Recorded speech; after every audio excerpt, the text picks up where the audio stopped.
Distinguished guests and colleagues, it is our pleasure to introduce our next speaker, Lieutenant Mike Spasev from Powder Fire Authority, which is a multifaceted all-hazards response agency.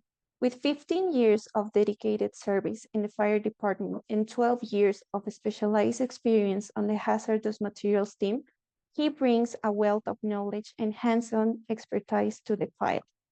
As the co-developer of the Innovate Quick Response Code QRC system for hazardous materials, Lieutenant Spasev has demonstrated a commitment to advancing safety and efficiency in emergency response. He also shared his expertise with audiences at prominent conferences, including the Houston Hudson Conference and the Florida Hazardous Materials Symposiums. Lieutenant Spasev will be joining us live from Fort Collins, Colorado, to share his insights and experiences with us today. Without further ado, I turn the floor over to him. We'll be happy to address any questions you may have later. Thank you. Hi, everybody. Can you hear me okay? Yes, we hear you. Okay, and the translation's working okay? Yes, we all turn on our translations. Okay. Thank you. All right, I'm going to share my screen.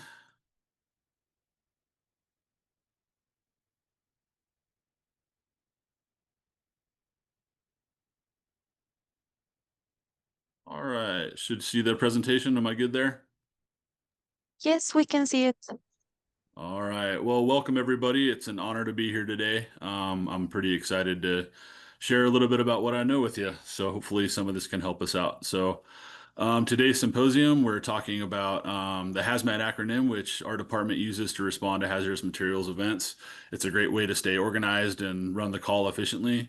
As mentioned in my introduction, my partner and I have kind of invented a system to run a hazmat call based on this exact acronym. So it's super helpful. So today we're going to talk about zoning. A really good tool for zoning is what's called the Emergency Response Guidebook. And we're going to be working with that a little bit later. So there's a QR code here for Android and one for iOS. So if you can download that app while I'm talking, that would be great.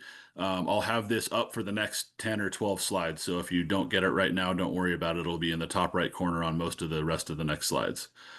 So a little bit about me. My name is Mike Spasev. I live in Fort Collins, Colorado in the US. As mentioned, I've been in the fire service for 15 years and 12 years on the hazmat team. My contact information is here if anyone wants to get a hold of me. Again, that code will be here at the top, so you'll see this up here. You can download that app at any time. My Spanish is okay for travel, but not so great for teaching a hazmat class. So you should be getting a live translation as I talk, and I usually keep slideshows minimal, but to help with the language barrier, I've translated everything over here just with Google Translate, so it's probably mostly okay, but you know how that goes. Spanish will be in blue text on the slide, so if you want to follow along, you can certainly do so there. There's only a couple examples where it's only English, but they're minimal. So today we're going to talk about zoning for hazmat incidents, and we're going to use the Emergency Response Guidebook as a resource for that. So again, I'll have that QR code up here. You guys can work on that. There's also a book you can order by going to this PHMSA website, phmsa.dot.gov, and they have Spanish and English versions, so there's a hard copy. So we'll be working with both today. The ERG, again, those QR codes are up here, is a great tool for zoning, but I want to talk more generally about zoning before we get into how to use that ERG. So zoning, very simply, is a hazmat area that we want to keep people out of. So we're creating a physical space that we don't want people or things to be in, right? Unless they're in the proper PPE. So different types of zoning, or tips for zoning, sorry, it's a typo. It's really important when you're zoning to use a physical barrier. That's caution tape, cones, vehicles, people. the worst mistake you can make is just say, oh, the hot zone is over there, and just count on people not going over there, because we all know how people are. They'll wander in and out of even a closed area. So look for any possible way in. That's sidewalks, gates, multiple entrances at facilities, things like that. So really look for creative ways that people will get in, and make sure that you're putting a physical barrier in place to keep them from getting in. So I've got a couple funny stories for that. We were on one, call it a pool. There's a community pool in our area. It has a couple ice skating rings. It's a huge building. And we had a chlorine leak inside, and we had called the building the hot zone, and we'd done a really good job of zoning the front entrance. Well, there was probably 5 or 6 other entrances that we weren't thinking people were going to use.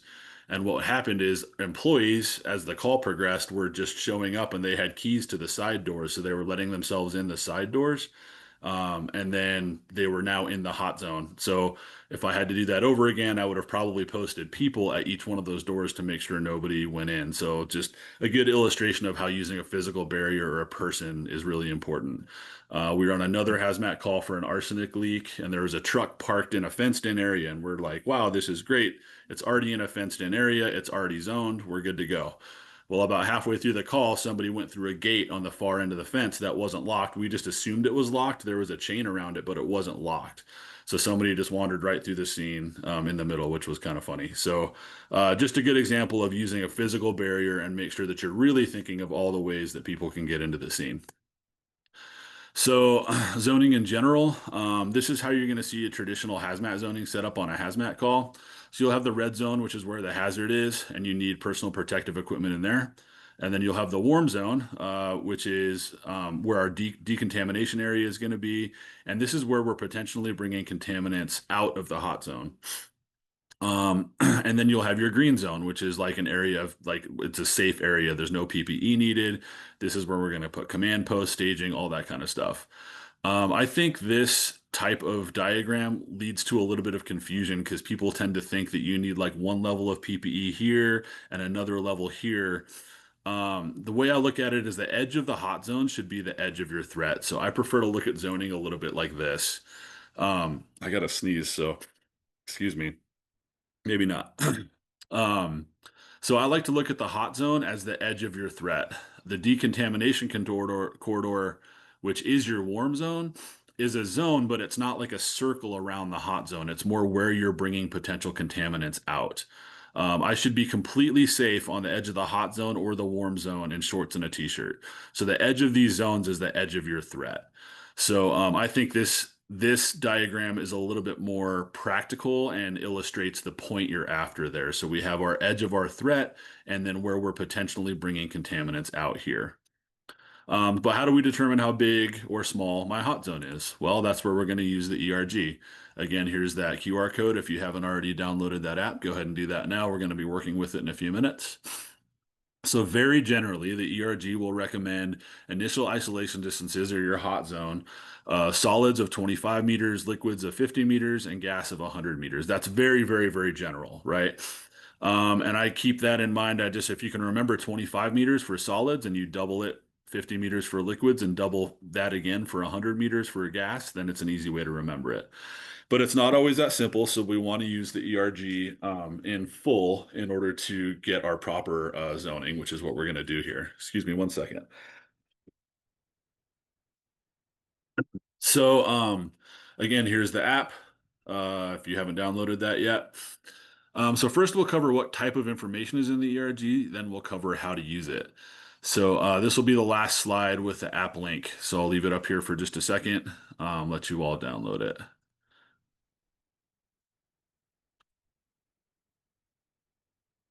All right, here we go. Maybe. There we go. So how the book is organized, if you can see the top picture of the book here, you've got a white section, a yellow, a blue, an orange, a green, and another white section. So on the physical book, you use these different color-coded sections to do different things, which is what we're going to talk through. So the white pages are general information and instructions, both front and back. The yellow shows the UNID number and tells you how to find chemicals based on a number, which we're going to cover here in a minute. So if you don't know what that means, don't worry, we'll go over it. The blue pages cover chemicals in alphabetical order, so you can look them up if you know the chemical name. And then the orange pages, I'm sorry, the green pages in the back are toxic inhalation hazards. So that's like an extra zoning tool for really dangerous chemicals that are specifically toxic.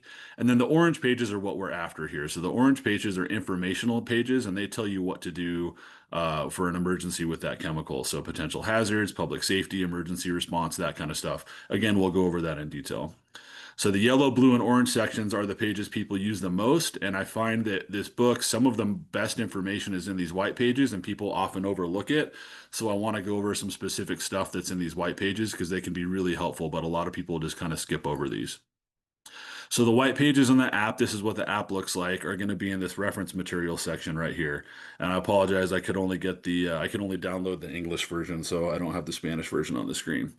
So when you click on this reference material here, you can see how to use this app, hazard classification, protect, all this stuff here. You can just browse these folders and take a look when you have time. This is where the information we're going to go over in the next few slides is from the book, but this is how you get to it in the app.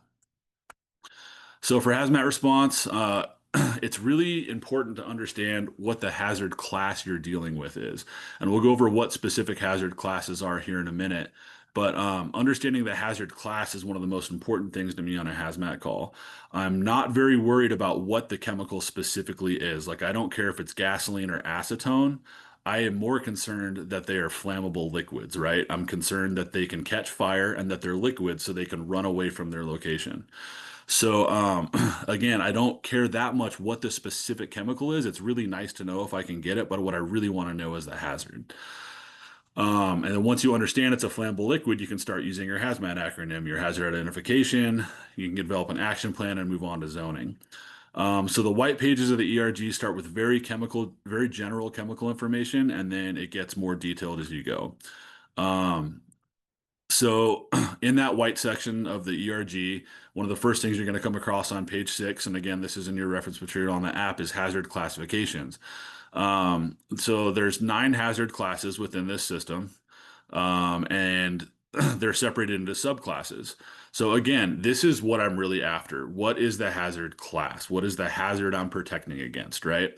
So first class 1 is explosives, and we go class 1 through class 6, and these are various types of explosives, mass explosion hazard, projection hazard, on and on. Then we have gases in general, so general gases, and gases can be flammable, so hydrogen, things like that. Non-flammable gases, non-flammable, non-toxic, so this is going to be things like nitrogen or carbon dioxide that aren't poisonous but displace oxygen. And then we have toxic gases, so this is going to be things like chlorine or sulfur dioxide or hydrogen cyanide, things like that. Then we have flammable liquids. In the US, we separate flammable and combustible liquids. Not all countries do that, so I'm not going to get into it. But this is basically saying liquids that can catch on fire. Then there's flammable solids, and we have a couple different categories there. Oxidizing substances, so like organic peroxides are included in that. So organic peroxides are going to be a lot of your fertilizers. Then we have toxic substances. And then infectious substances. So infectious is going to be your bacteria or your or viruses, things like that. And then radioactive materials, class 7, which we'll talk about a little bit later in more detail. And then class 8, corrosive substances. So that's going to be things like acids and bases, and then miscellaneous. So this is a really great system to classify hazards because, again, and I've said this several times now, but knowing what the hazard is to me is much more important than the chemical. So this is how we take hundreds of thousands of chemicals and reduce them down into something I can work with, 9 hazard classes. So continuing on those white pages, and remember that ERG is a tool to identify what the hazard is so you know what to do. So one of our first steps in identifying what the hazard is identifying placards. So most hazmat is placarded. You'll see these on rail cars, highway cars, some storage containers, and they identify a general hazard class. So you can see we've got like our flammable liquids down here. Here we've got our radioactive placards, our biohazard placards, oxidizers, explosives, so on and so forth. So this is very, very general. This is not very specific. This is very general, right? So if I had a radioactive, I would go to guide the orange page 163 if this is all I could see. If I looked on the previous page and I saw this right up here, 127, this is going to be my flammable liquids. I'd go to guide 127.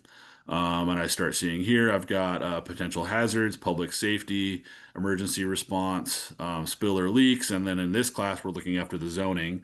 So I'd be 50 meters for initial zoning, 300 meters if it was large spill, and 800 meters if it was on fire. And there's lots of other great information on here that you all can read and check out on your own. So further on the white pages, and this is our very general identification, we have all the different types of rail cars. So we have box cars and pressurized tanks and non-pressurized tanks and liquid tanks. Oops, excuse me. My mouse is a little sensitive.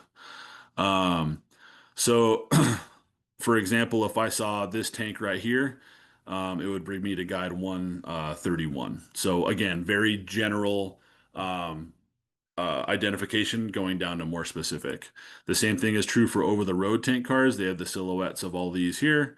So like for guide 131, this is the tank car we see the most often. This is going to be transporting gasoline, diesel, and you can see just by the container shape, I can have a good idea of what's in there, and that's typically going to be flammable liquids. So I have a guide page here that helps me out. The last page I'm going to go over in the front part of the white section is the globally harmonized system, so or GHS. This is so the United States, Central America, and parts of South America have adopted the DOT standard. And all the placards and labels I just showed you are in play there. But the world adopted this system about 10 or 12 years ago, and it's just a common placarding system that you'll see that's separate from the one that we just talked about. But as you can see, they're separated into very, very similar hazard classes. So it's just a excuse me, a page that shows you what that GHS system means. So there's also white pages in the back of the book. I'm going to cover some of those real quick. You'll get great information on protective clothing, decontamination, fire and spill control, lithium-ion batteries, which is a big hot topic right now, boiling liquid expanding vapor explosions, which is basically when a propane tank catches on fire, and then terrorist use of chemical and biological agents. So there's some other great tools in there. I'm not going to go over all those. There's two pages I do want to cover that are super helpful, just so you know they're in here. The first one is a improvised explosive device page. So this tells you your initial zoning for different explosives of different sizes. So I've been on several bomb threat calls where, you just you need to know a rough evacuation area, right?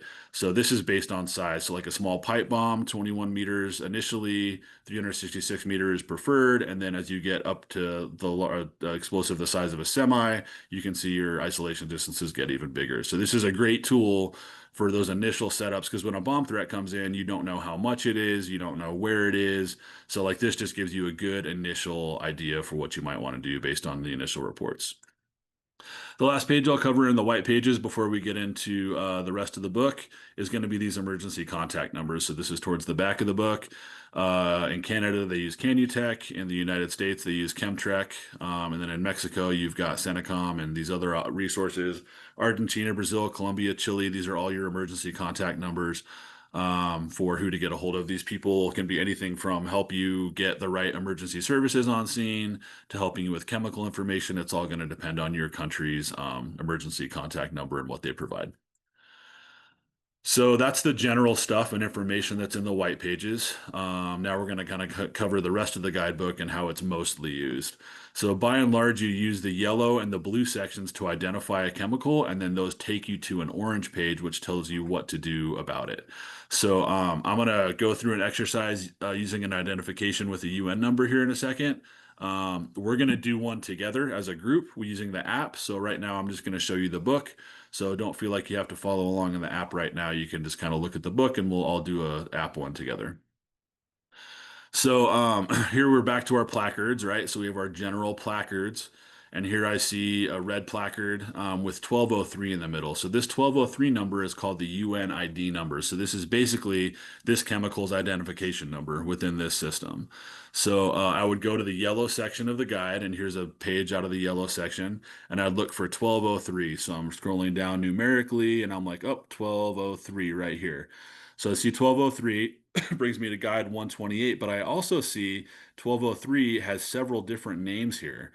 So, I'm sorry, not 1203, but Guide 128, the orange page covers a variety of different chemicals. It covers diesel, gas oil, heating oil, motor spirit, hexanes, and many more. Again, that's because of the hazard class. These are all flammable liquids, and in an emergency, they're going to behave the same. They're going to catch fire and they're going to go places. So it brings us to the same guide page. So that brings us to 128. This is the Spanish version over here. It's a two-page guide, and then here's the English version to keep me on track. We have our fire and explosion, what to do for health. We have our protective clothing. So because this is a flammable gas, it's telling us to wear self-contained breathing apparatus and fireproof clothing. And then what to do for our evacuation. We have initial evacuation at 50 meters down here. And then a large spill goes up to 300 meters. And then if it's on fire, all the way up to 800 meters. What to do if it's on fire, what to do and not do, what to do on a spill or a leak, and then what to do for first aid. And first aid in the ERG is extremely minimal. It's almost always going to say just wash them with soap and water and get them out of the product. So it's not, this isn't a great reference for first aid specifically, but there is some guidance in there.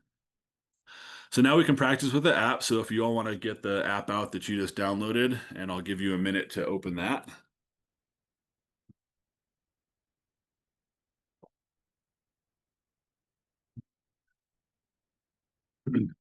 So we have a placard here, 1203, just what we were working with. So I'll show you how to find that with the app. So when you open the app, it's going to look something like this. You should be able, again, I only have the English version, I apologize, but I'm going to search by name or UN number. So the app combines the yellow and the blue pages together, which is really nice.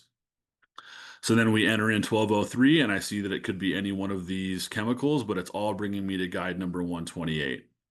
When I click on guide 128, I see the guide and I've got all the stuff that we were talking about earlier. I've got fire and explosion, health, and this is only a snippet. This is only a little small part of the guide. There's obviously much more as you scroll through it. The evacuation, the zoning, which is what we're after in this class, we have our 50 meters, our 300 meters, and our 800 meters here. So that's how I find that information. A really great zoning tool the ERG has is a map that can overlay your spill. So if you click this little map button right here, it'll give you certain parameters to enter. You'll have your spill location. You can do your location. You can pick a location. Have your wind direction, whether it's involved in a fire. The spill, excuse me, the spill details. If you click on this, it opens another box, and then you can answer some more questions, whether you're day or night, what type of map you want, and then it generates a map with your evacuation area in real time based on where you are, which is great. So we've got our initial isolation distance is this circle right here. Then we've got our downwind evacuation distance. And then this box represents when this wind pattern could shift and present a hazard to other areas. So that's how we use the app to navigate through using a UN ID number and how we would apply that specifically to zoning. It's a great tool. Depending on your training level and your equipment, you can reduce your zoning area. So that 50 meters, 800 meters, if you have the right training and equipment, you can reduce the size of that zone. So we can use flammable gas meters. Here's a couple popular options. Sorry, my mouse is sensitive. Where am I? Sorry. Um, this is a black line. This is a company called Ray. This is a company called MSA. They detect flammable gases in the environment. And so if we're not detecting any flammable gases, we can reduce the size of our zone. And a lot of that's going to depend on weather, how hot it is, what it's spilled on, how big the spill is. So the ERG is going to give you a good initial guidance. And then if you have the training and capability to limit your zone a little smaller, you can do that. So we've talked about this before, but I care less about what the chemical is and what the hazard class is. It's nice to know exactly what the chemical is, but I'm more concerned with that hazard class because I know that once something is a flammable liquid, then things like health risks, zoning, and PPE become more similar. For example, guide pages in 128 and 127 are very similar, but guide 128 is for flammable liquids that do not mix with water, where guide 127 is liquids that do mix with water. So those are both flammable liquids, but what they do when you apply water changes. So a lot of the recommendations are going to be very similar. The only difference you might see on those pages is what to do if it's on fire. You need a special type of foam if it mixes with water.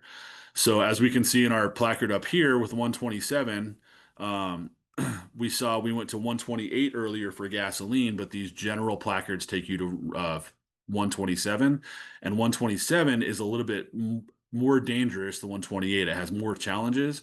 So if you go to a general identification, like just a placard, not a UNID number, the ERG is always going to take you to the most conservative guide page with the widest safety parameters. So just know that the book in the app is always bringing you towards the most safe option. Talking about the guide pages, if you have a complete unknown, you don't know what you have, guide 111, which is the very first page in the very first orange page in the book, and should be the first guide in the app as well. This gives you a very wide safety factor for everything. So as we can see, we're all the way out to 100 meters initially, 800 meters if it's a fire. So this is just, if you don't know what it is, you go to guide 111, and that at least gives you a place to start. So now let's move on to the blue pages. They work just like the yellow pages, but instead of a chemical ID number, that UNID number, they list pages alphabetically. Or they list chemicals alphabetically. So let's say we know that our chemical is chlorine. Again, I'll show you this in the book, and then we'll practice in the app together, and we'll find out why we don't want to go to a chlorine leak. So I'm going to type chloro, or I'm sorry, we're using the book first. So I'm going to look down here. I'm going to look for chlorine. Here's chloro, right? Brings me to guide 124. But I see that this is highlighted in green. The reason this is highlighted in green is because it's what's called a toxic inhalation hazard. So this is essentially a super nasty chemical. So when I go to guide page 124 here, it's going to bring me down to my initial isolation distance of 100 meters, but it's going to say I need to go to table 1 for additional isolation distances. So let's go ahead and do that. So in the book, I would go to the green section, and it would look like this. So this is what the page looks like here on the bottom. I just have the English version here on top to keep me on track. So I have guide 124. It's going to say for small spills, first isolate 30 meters, then isolate 0.1 kilometers during the day and 0.4 at night.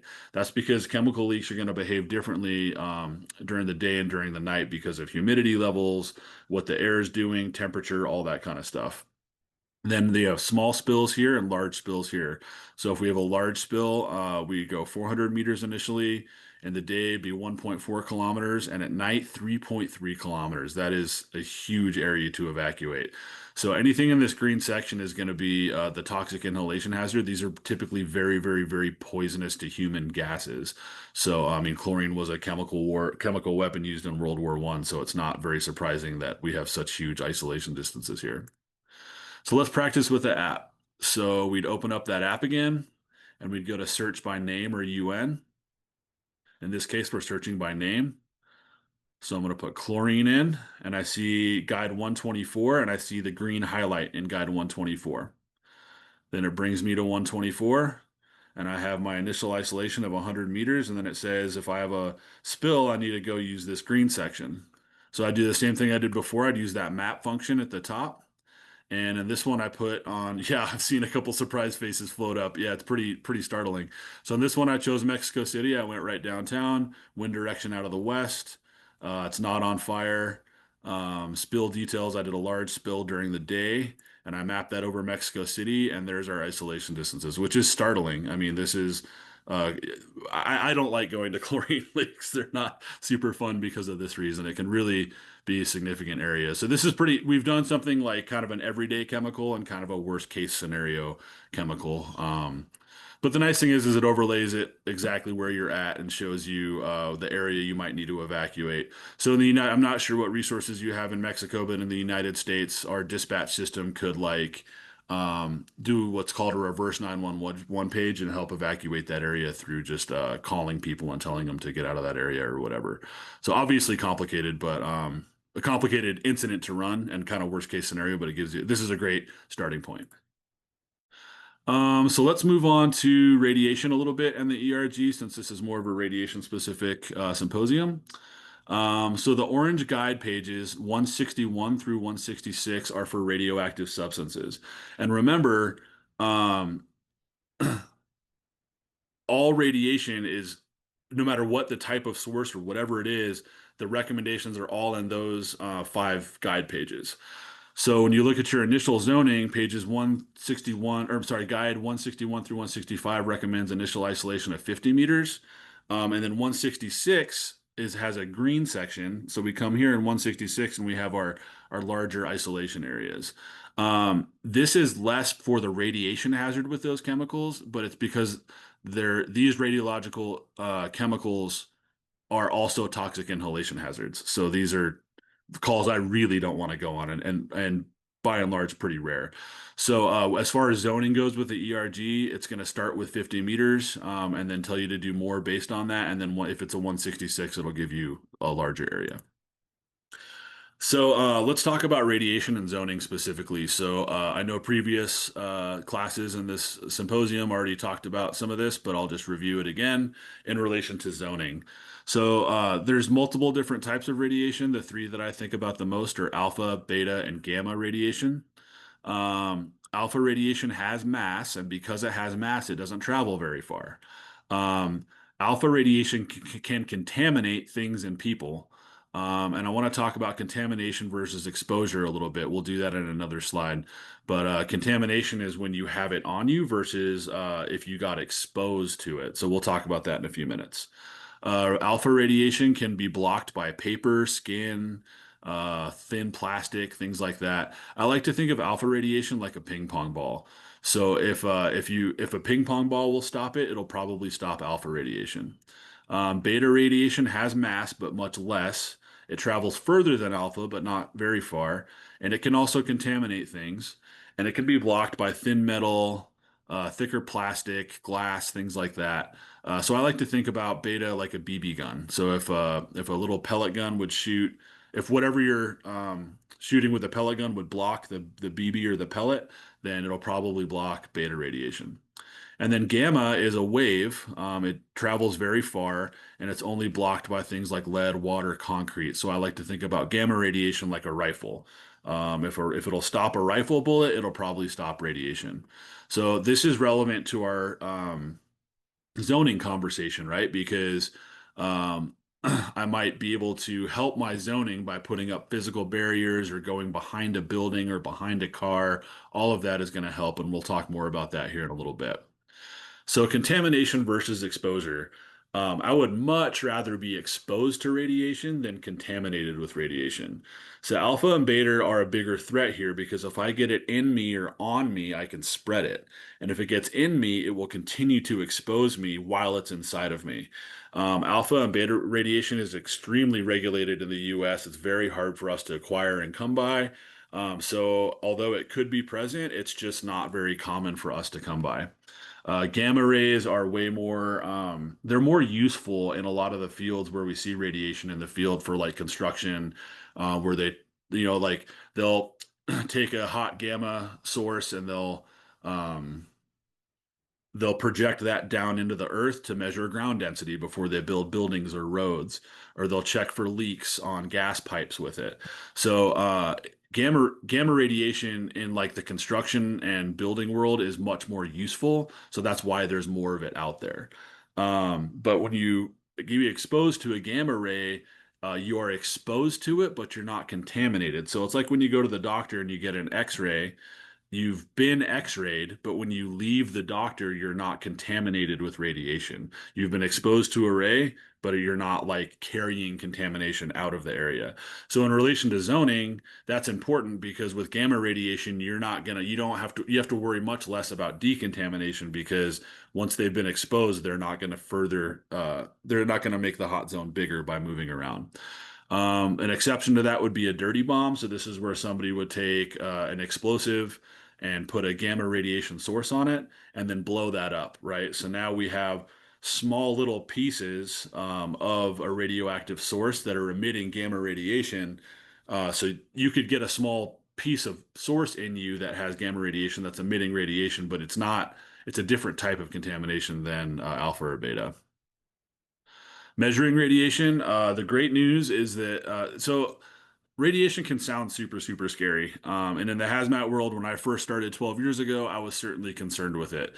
Now I would take a radiation call over almost any other hazmat call. It's so much easier to deal with than a lot of other hazmat.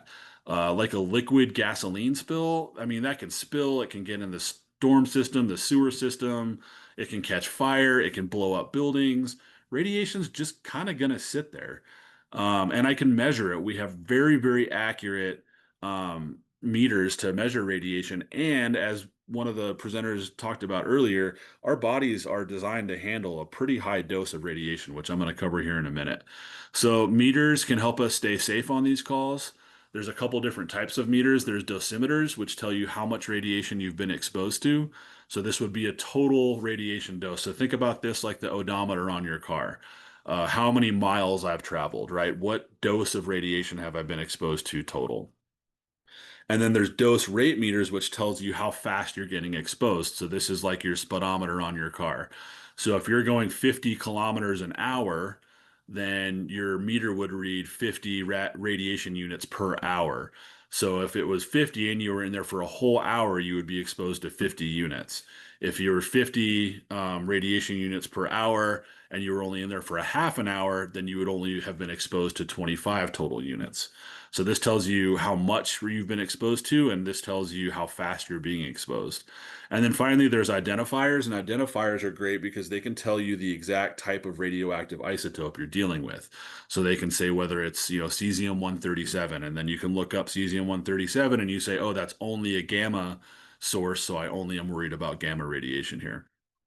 All of these can help with zoning and then further with decontamination as well. So like one of the reasons I would prefer a radiation call is because if I have somebody exposed to an organic peroxide and I decontaminate them, I really don't have a great way to tell if I've gotten it all off of them.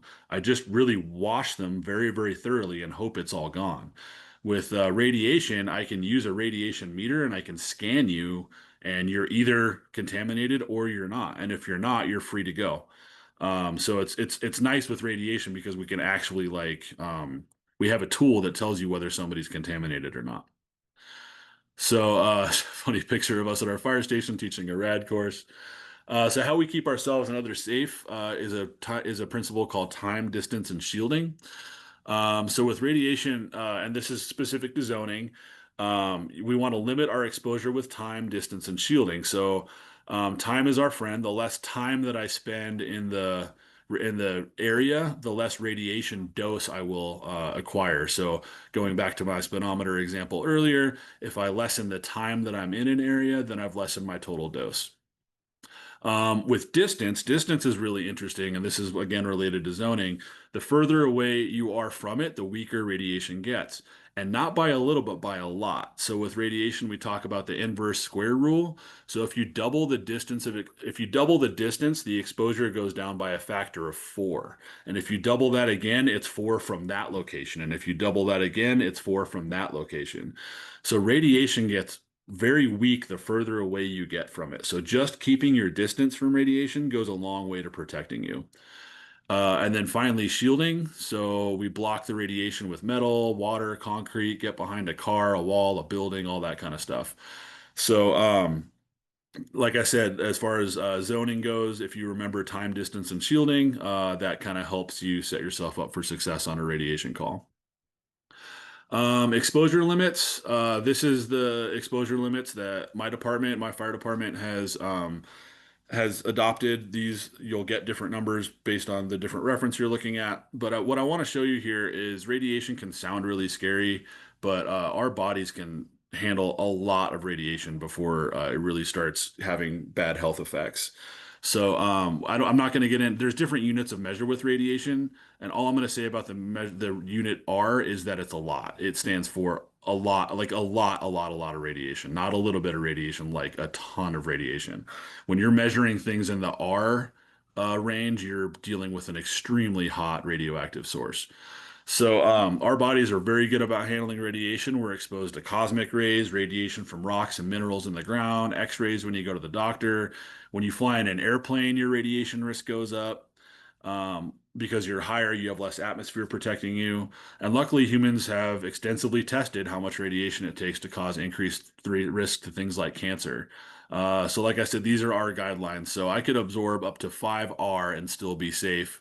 10R to protect major property, 25R for life saving, and then more than 25R you'd be voluntary, right? So if any of you have seen the TV show Chernobyl, which is where they had to send guys to the roof to get all the radioactive debris off the roof, they were trying their best to reduce this exposure with time. And they were like, you only have a certain amount of time, go in there, work for 45 seconds, come out, and that you're at your max dose. And I'm pretty sure all those guys died anyway, but that was a special situation. So, anyway, you can take a big radiation hit. And to talk a little bit about like levels, like maybe I have this on the next slide. Yeah. So with shipping radioactive materials, um, in the US, they're very regulated, and I'm imagining they are in other countries as well. So, in order to hit these levels, so for example, a radiation source that would emit 5R, remember, I would need to stand next to that source that's emitting 5R for 1 full hour to receive this dose. To give you an example of how rare that is, in my city, there's a research university and they use radiation in some of their experiments. And they have a source that wouldn't come anywhere near emitting this. I mean, nowhere near it. And that source is in a locked container in a basement. It has like retinal scans and keypad entries. The police department there has like a response plan. They have like pre-positioned sniper positions on the roof if somebody breaks into that building. Like, and that's not even anywhere close to a source that would give us this kind of exposure level. So, again, taking the fear out of radiation a little bit, because when radiation gets transported, it's typically in these packing groups. Again, these are American packing groups, and I'm sure other countries attending today have something similar. So, we have a white packing group, a yellow, and a yellow three. So these are various different packing groups, and this is radioactive yellow three is the highest level of radiation that we can put on public roads and highways in the United States. And as you can see, these even though so earlier I heard a presenter talking about how radiation is shipped. They put them in these shielded containers called pigs, and they'll have lead shielding or water shielding or whatever, but they're still going to emit some amount of radiation outside of that package. So, because the shielding isn't blocking everything that's coming out. So if it's above this radiation level, it does not get transported in the United States. They'll do it on scene or they'll do something extremely special to get it there. So, shipping radioactive material is extremely common, probably way more common than a lot of you might be thinking. In the US, we ship radiation for medical because it has a really short half-life, right? If they're going to inject you with a radiation source in order to make something show up better on an MRI or an X-ray or something like that, they're irradiating you. You're getting a radioactive dose, but they don't want that in you forever. So they pick a radiation source that has what's called a very short half-life. So in a very short amount of time, the radioactive isotope decays into something that is benign and doesn't hurt you anymore. So we have to move this stuff around quite a bit because it has such a short half-life. So the reason I'm saying that, it's very common. They're shipping this stuff very regularly because it doesn't last very long by design. I was talking earlier about construction. They'll use it to measure ground densities, things like that. Those are going to be your gamma sources. Those are going to be your highest level emitters that you're going to see. So the emergencies that I've been to for radioactive devices, we've zoned them. It's typically like the calls I've been on are like a construction truck that has been involved in a crash that has a radioactive source for something they're doing for construction. And what we need to do is determine whether or not the package is damaged or not. So we look at these levels that it's supposed to be emitting. So we use one of these meters I was showing earlier. And we go up to the package and we see, well, look, one with a yellow three at 1 meter, it's allowed to emit between 50 and 200 mrem per hour. Um, and that's at 1 meter away, right? Again, if I went further away from that, that reading would go down. So the calls I've been to, we just go and make sure that the source is intact and that the package isn't leaking more radiation. And if it is, somebody will call somebody to pick it up. And if it isn't, the company will just come pick it up, throw it in a different pickup truck, and off the road they go. So to give you an example, going back to these exposure levels of hitting like these kind of numbers, I want to draw attention to this 5R for all safe. So in my highest packing group, so this is and again, this is in the shielded container. I would need to stand next to this for 25 continuous hours, 1 meter away before I hit 5R. And if I look here, my 5R is still all safe. right?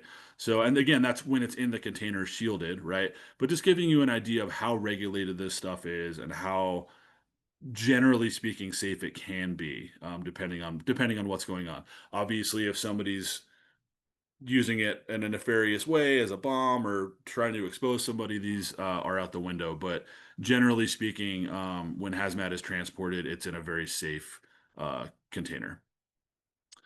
Some final thoughts on radiation. Use the ERG and or the app to help you set up zoning. Call your local emergency services or to zone more accurately. They can bring in meters which can help. That includes radiation. Humans can handle a lot of radiation before it becomes too dangerous. Remember that time, distance, and shielding. As far as zoning goes, the less time you're exposed to it, the better. The further away you are, the better, and the more you can shield it, the better. Zoning in general, remember to use a physical barrier to create your zoning area. You really want to look for all those ways people can get in and out. You want to wear the correct PPE and detection equipment for the hazard class in the hot and warm zone. So if you're entering the hot zone or the warm zone, you want to make sure you have the right equipment and metering equipment and personal protective equipment to keep yourself safe. Um, and then get the right detection equipment to the scene to accurately measure the threat. Um, Again, here's my contact information. Here's that QR code again. I'm happy to entertain any questions if there are any.